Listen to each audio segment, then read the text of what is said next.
In 1992, when the internet was still new, American novelist Neil Stephenson spoke about virtual reality, a virtual world where people would use digital avatars to live, work and play online. He called it the Metaverse, a blend of meta, meaning beyond, and verse from the word universe. He said this world, the Metaverse, would be the successor of the internet, an escape of sorts from a dystopian reality.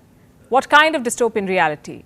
This is the picture he painted. The global economy has collapsed, federal governments have lost their power, and a handful of giant corporations control the world. That was his projection 3 decades ago. Today, big tech is working on building the same future, minus the dystopia, hopefully.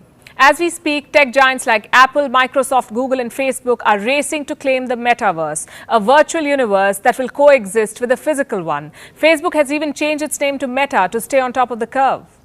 To a lot of their users, Metaverse may sound like an idyllic place to spend time, especially now when the pandemic has locked us down. For 2 years now, human contact has been the casualty. Enter Metaverse, with a promise to revolutionize our lives, to become an extension of the physical world. But do we really need it? Do we really need an imaginary world controlled by tech giants? Will it really make our lives better on the internet?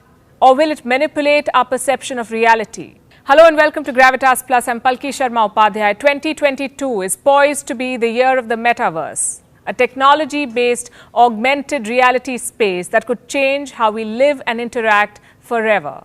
Think of it as an internet that you're not just looking at, but also living in. Your digital avatar will inhabit the Metaverse. Instead of watching or reading about a topic, you'll be experiencing it, doing those actions yourself digitally, along with other people who want to be part of your experience.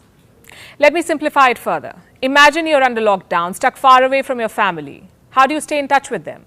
Through video calls. That's the closest you can be today. And it's not close enough, we all know that. As your family sits together, plays your favorite card game or digs into a meal, you feel left out. Well, Metaverse promises to change that. Here you can meet your family in a virtual space. You can play that game in your digital avatar. Actual movements and conversations can take place. This is what the Metaverse offers, experience, not just sight and sound.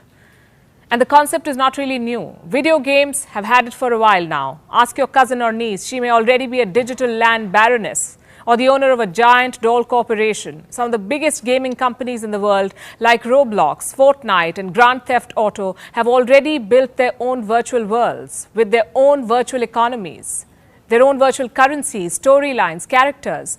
The Metaverse too may have some of these gaming elements, but it's not going to be some kind of a video game. It will be a cyber space where reality meets imagination. The characters will be real human beings, but their world will be entirely fictional, made up of virtual elements that parallel real life.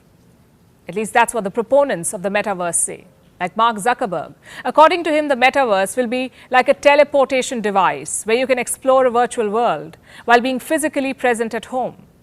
Which brings us to another question. How many virtual worlds are there going to be?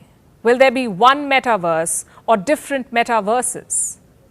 Going by the kind of investments being made, it's safe to say that we'll be spoiled for choice. There are different virtual worlds in the making. Facebook wants to be the biggest one, but it's not the only one in pursuit. A number of tech heavyweights are at it. Apple, for instance, they're currently working on an advanced virtual reality gadget. Reports say it could revolutionize the Metaverse experience. Google is said to be working on an innovative augmented reality device. This, we are told, will create a separate and unique Metaverse platform.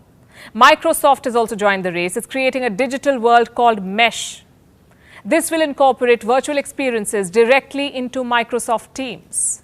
Then we have Disney. It's apparently creating a Disney-themed Metaverse. It would be an extension of Disney's films and streaming service. Even governments are betting on it. In 2021, the South Korean government announced the creation of a national Metaverse alliance. What will they do?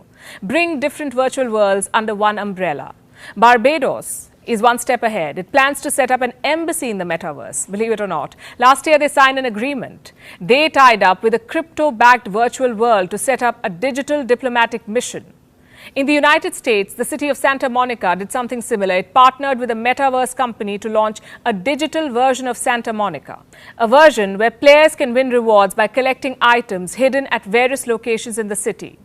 Of course, the digital version of it. So almost everything everywhere is becoming the metaverse. It's no more just an experiment by a few tech geeks. It's becoming an inevitable alternative to reality.